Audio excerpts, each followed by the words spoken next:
바이든 방안의 총규모가 반토막 나면서 메디케어에서 치아와 청력, 시력까지 커버를 확대하려던 바이든 플랜이 무산 위기에 빠지고 있습니다. 팬데믹 여파로 미국 대학들의 신입생과 재학생이 2년 연속 감소하고 있습니다. 올 연말 주택모기지 상환 유예가 끝남에 따라 그동안 혜택을 받아온 미국 내 100만 가구에 대한 대책이 시급한 것으로 나타났습니다. 흑인과 히스패닉 등 유색인종들은 백인보다 재택근무를 더 선호하는 것으로 조사됐습니다. 미국 내 서류 미비자 수백만 명에게 영주권이나 시민권 대신 합법 보호신분부터 부여하는 방안이 막판에 다시 추진되고 있습니다. 여러분 안녕하십니까? 워싱턴 뉴스투데이 시작합니다.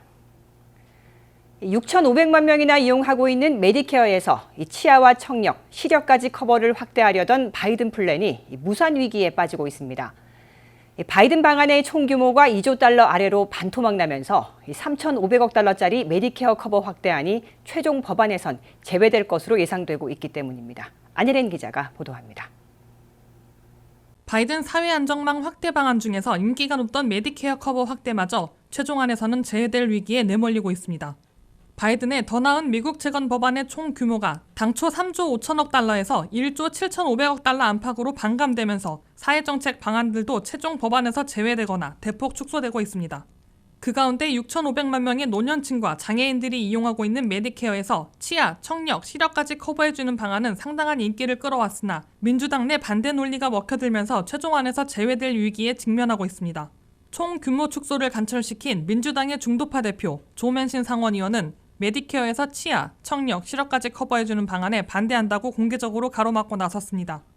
조맨신 상원의원은 메디케어 기금이 불과 몇 년 후인 2026년에는 바닥날 것으로 경고받은 시점에서 10년간 3,500억 달러를 더 투입해야 하는 메디케어 커버 확대를 시행할 수는 없을 것이라고 지적했습니다. 민주당 최고 지도부는 메디케어 기금이 바닥나기 전에 보충할 방법을 모색해야 하는 시기에 소진 시기를 앞당길 메디케어 커버 확대를 이번에 채택하기는 어렵다는 결론을 내린 것으로 더힐을 비롯한 미 언론들이 전했습니다. 민주당은 현재 상원의원 50명 중에서 단 한 명이라도 이탈하면 독자 가결할 수 없는 상황이어서 조맨신, 크리스틴 시네마 상원의원 등 중도파들이 반대하면 최종안에서 완전 제외하거나 대폭 축소하고 있습니다. 다만 메디케어 커버 확대는 상원 예산위원장인 버니 샌더스 상원의원이 최우선 정책으로 추진해온 것이어서 그를 포함한 진보파들의 반발을 무마할 대안을 모색하는데 민주당 최고 지도부도 애쓰고 있는 것으로 보입니다. 민주당 내에선 메디케어 커버 비용 3,500억 달러 가운데 가장 많은 2,350억 달러나 드는 치과 커버를 2028년에 시행하고 가장 적게 드는 시력 커버는 내년, 그 다음 청력 커버로 순차적으로 확대하는 방안이 주로 거론돼 왔습니다. 조 바이든 대통령은 최근 들어 800달러씩 바우처를 제공해 치과 치료를 지원하고 보청기는 곧 처방전 없이 값싸게 약국에서 구입할 수 있게 행정부 차원에서 조치하는 대안을 거론하고 나서 대안으로 채택될지 주목되고 있습니다. WKTV 뉴스 안혜린입니다.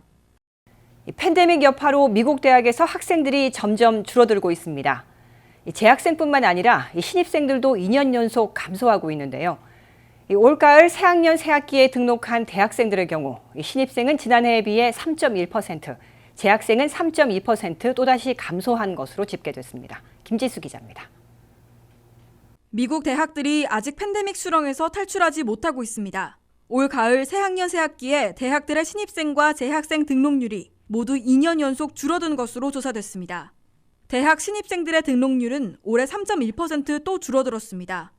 팬데믹의 직격탄을 맞았던 지난해 9.5%나 급감했던 것에 비하면 감소폭이 완화된 것이지만 2년 연속 줄어든 것이어서 아직 회복하지 못하고 있음을 보여주고 있습니다. 주립 4년제 대학의 신입생 등록률은 3% 감소해 전년의 6.3% 급감보다는 완화됐지만 아직 감소세에서 탈출하지 못한 것으로 나타났습니다. 커뮤니티 칼리지 등 공립 2년제 신입생은 6.1% 더 줄어들어 전년의 15.7%나 급락한 데 이어 2년 연속 급감세를 면치 못했습니다. 사립대학 4년제에서는 비영리와 영리대학들의 희비가 엇갈렸습니다. 사립, 비영리 4년제 대학들의 신입생 등록률은 지난해 7.1% 감소했다가 올해에는 유일하게 2.4% 늘어났습니다. 반면 사립, 영리 4년제 대학들의 신입생 등록률은 지난해 3.5% 증가했다가 올해는 25.2%나 급락했습니다. 올 가을 새학년 새학기 미국 대학 학부의 재학생 등록률은 3.2% 감소해 전년의 3.4% 줄어든 데 이어 2년 연속 감소세를 기록했습니다. 주립 4년제 대학들의 학부 재학생 등록률은 2.3% 줄어들어 전년의 0.8% 감소보다 악화됐습니다. 커뮤니티 칼리지 등 공립 2년제는 9%나 더 급감해 전년의 5.6% 감소보다 나빠졌습니다. 사립 4년제 대학들은 비영리의 경우 지난해 0.5%에 이어 올해도 0.7% 감소했습니다. 사립 4년제 영리대학들은 지난해 0.3% 소폭 줄었다가 올해는 12.7%나 감소해 낙폭이 커졌습니다. 미국 내 커뮤니티 칼리지의 연간 수업료는 현재 $3,770인 반면 4년제 주립대학의 거주민 학생들에 대한 학비는 $1,560이고 사립대학 4년제 비영리 대학들의 평균 수업료는 $37,650에 달하고 있습니다. 대부분의 신입생들은 여기에 학비와 비슷한 액수의 기숙사비와 식대를 내야 합니다. WKTV 뉴스 김지수입니다. 지금까지 미국 내에서 주택모기지 상환 유예를 받아온 가구 수는 100만 가구에 이릅니다. 그러나 올 연말까지 유예 조치가 끝날 예정이어서 대책 마련이 시급한 것으로 지적되고 있습니다. 전문가들은 이들 가구들이 차압에 내몰리지 않으려면 모기지 회사와 보증기관에 문의해 융자 조건을 조정하거나 재융자 받음으로써 모기지를 계속 상환할 수 있는 방법을 찾아야 할 것으로 권고하고 있습니다. 팬데믹에 따른 주택 모기지 상환 유예가 올 연말까지 종료됨에 따라 100만 가구나 한꺼번에 폴클로저, 즉 차압당하지 않으려면 대책을 서둘러야 한다고 경제 전문가들이 강조하고 있습니다. 매달 납부하던 모기지 상환을 최대 1년 반까지 유예해준 포비어런스가 순차적으로 끝나가고 있습니다. 올 여름에는 모기지 상환 유예가 미 전역에서 175만 가구였으나 지금은 100만 가구로 75만 가구 줄어들었습니다. 특히 상환 유예가 끝난 후에도 모기지를 납부할 수 없는 내 집 소유자들도 상당수에 달해 모기지 상환금을 연체하거나 결국 폴클로저, 차압 절차에 들어가는 경우들이 급증하고 있습니다. 현재 주택모기지 연체율은 3.5%로 2008년에서 2009년 사이에 벌어졌던 금융위기, 주택시장 붕괴 때와 비슷한 최악의 사태로 치닫고 있습니다. 다만 모기지 상환 유예 때문에 차압률은 주택시장 붕괴 때보다는 매우 낮은 편이나 근래 들어 한꺼번에 23%나 급증한 바 있습니다. 아직까지 모기지 상환을 유예받고 있는 100만 가구도 올 연말까지는 상환 유예가 끝나 중대 선택을 해야 할 것으로 지적되고 있습니다. 모기지 상환 유예가 끝나가는 내 집 소유자들은 우선 월 페이먼트를 내고 있는 모기지 서비스 회사는 물론 정부 보증기관들인 파니맥, 프레디맥 중에서 어디서 보증받고 있는지를 파악해야 한다고 전문가들은 권고하고 있습니다. 그런 다음 모기지 회사들과 접촉해 본인이 상환 유예가 끝난 후에 선택할 수 있는 방안들이 무엇이 있는지 상담해야 한다고 전문가들은 밝혔습니다. 주택모기지 전문가들은 상환 유예가 끝나도 모기지 상환을 재개하기 어려운 상황이 지속될 때는 모디피케이션으로 불리는 융자 조건 재조정을 통해 상환 기간을 늘리는 대신 매월 상환액을 낮출 수 있다 강조하고 있습니다. 또는 집값 상승을 고려해 주택을 팔거나 재융자를 받아 현재의 주택 모기지를 밀린 것까지 전액 갚는 방법도 고려해 볼 수 있습니다. 모기지 상환 유예가 올 연말까지 끝나는 100만 가구 중에 다수는 경제 사정의 개선으로 모기지 상환을 재개하게 될 것으로 보이나 상당수는 융자 조건 재조정 또는 재융자 등을 모색하지 않으면 차압 위기에 떨어질 것으로 우려되고 있습니다. 흑인과 히스패닉 등 유색인종들은 백인보다 재택근무를 더 선호하는 것으로 조사됐습니다. 특히 백인이 대다수인 직장에서는 감정 소모를 더 많이 경험한다 답했는데 그 이유는 주류에 맞추기 위해 감정을 억압하는 일이 더 많고 소속감도 덜 느끼기 때문인 것으로 나타났습니다. 전문직으로 갈수록 재택근무를 희망하는 비율은 인종 간 더 큰 차이를 보였습니다. 흑인 전문직 근로자의 경우 3%만이 회사로 돌아갈 준비가 돼 있다 답했습니다. 흑인을 비롯한 유색인종들은 직장 내 보이지 않는 차별 등으로 재택근무를 더 편하게 생각하는 것으로 나타났습니다. CBS 머니와치에 따르면 최근의 설문조사 결과 흑인과 히스패닉 등 유색인종 근로자들은 백인이 많은 직장에 근무할 경우 감정적으로 더 힘들다고 답했습니다. 유색인종 근로자들 중 상당수는 재택근무가 마음의 평화를 느끼게 해주고 일의 능률에도 도움이 된다 밝혔습니다. 이들은 복장에서 머리 모양까지 회사 내 주류 인종에 맞추려 노력해왔으나 재택근무를 하는 동안에는 이런 압박에서 자유로울 수 있었다 토로했습니다. 재택근무가 더 편하다 느낀 유색인종 근로자들은 오랫동안 직장에서 소외감을 느껴왔고 승진 기회에서도 유리천장을 경험했다 답했습니다. 특히 흑인 여성의 경우 직장 내에서 좋은 이미지를 주기 위해 감정 소모를 하는 경우가 더 많은 것으로 나타났습니다. 재택근무를 선호하는 비율은 흑인과 백인 사이에서 가장 큰 차이를 보였는데 퓨처포럼이 10,000명의 미국 근로자를 대상으로 실시한 설문조사를 보면 재택근무를 선호한다 답한 흑인 근로자가 66%인 반면 백인 근로자들은 59%만이 재택근무를 원하는 것으로 나타났습니다. 전문직으로 갈수록 인종 간 재택근무 선호 정도는 더 명확한 차이를 보였습니다.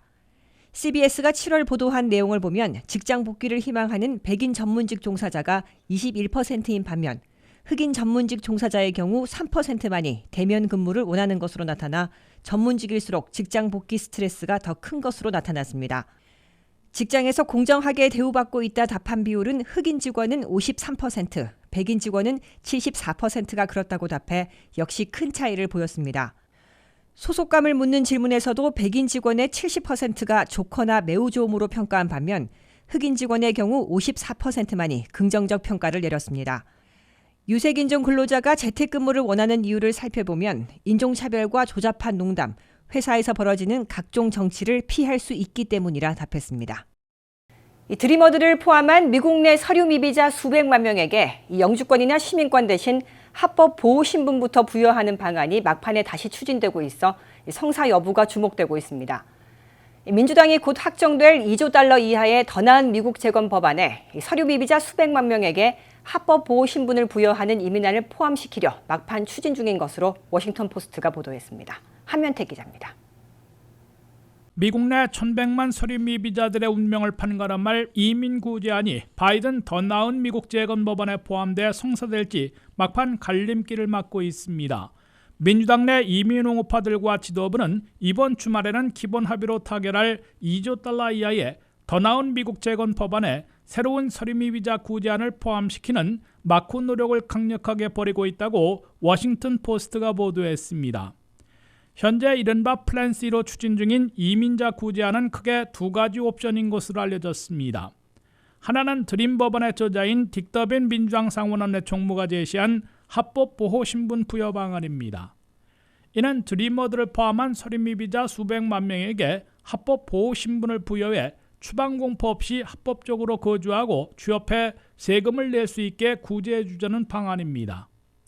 딕 더빈 상원의원이 영주권이나 시민권 부여한 대신에 합법 신분 보호안을 제시한 것은 상원 입법 고문으로부터 두 번이나 이민 구제안을 예산 조정 법안에 포함시킬 수 없다는 거부 판정을 받았기 때문입니다. 하지만 다른 하나의 옵션은 낸시 펠로시 하원의장을 포함한 민주당 하원 내 이민 옹호파들이 다시 한번 강력하게 밀고 있는 이민 리지스트리 데이트 추종안입니다. 현재 1972년 1월 1일로 설정되어 있는 이민 리지스트리 데이트를 2010년 1월 1일로 수정함으로써 2009년 말 이전에 미국에 도착해 10년 이상 거주해온 서류 미비자들에게 잠정 이민 비자, 즉 잠정 영주권을 신청할 기회를 주자는 방안입니다. 이민 리지스트리 데이트를 2010년 1월 1일로 조정할 경우 서류 미비자들 680만 명이나 영주권을 신청할 수 있게 될 것으로 이민단체에서는 추산하고 있습니다. 그러나 이 방안은 이미 상원 입법 고문으로부터 거부 판정을 받은 것이어서 민주당 상원의원 50명 전원이 찬성하고 카멜라 해리스 부통령까지 지지해야 채택할 수 있게 됩니다. 현재로서는 이 두 가지 구제 조치가 모두 채택될 수도 있고 적어도 합법 보호 신분 부여 하나는 최종 법안에 포함될 가능성이 높은 것으로 거론되고 있습니다. WKTV 뉴스 한면택입니다.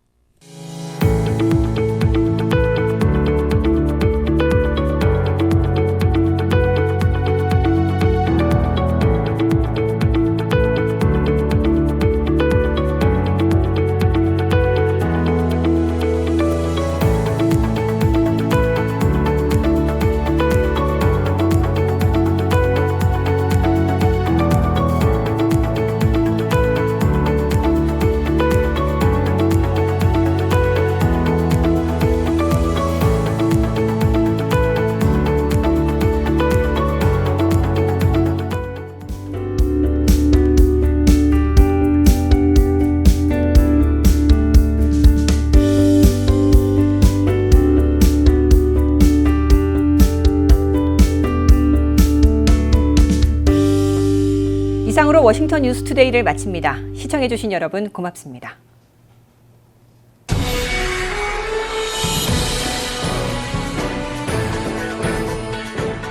I was raised to believe in the value of hard work. and taught that when you worked hard, you should be paid fairly. As governor, I'm proud I worked with Democrats and Republicans to bring 200,000 good-paying jobs to Virginia. And we have to do more to make sure everyone is treated with dignity and respect.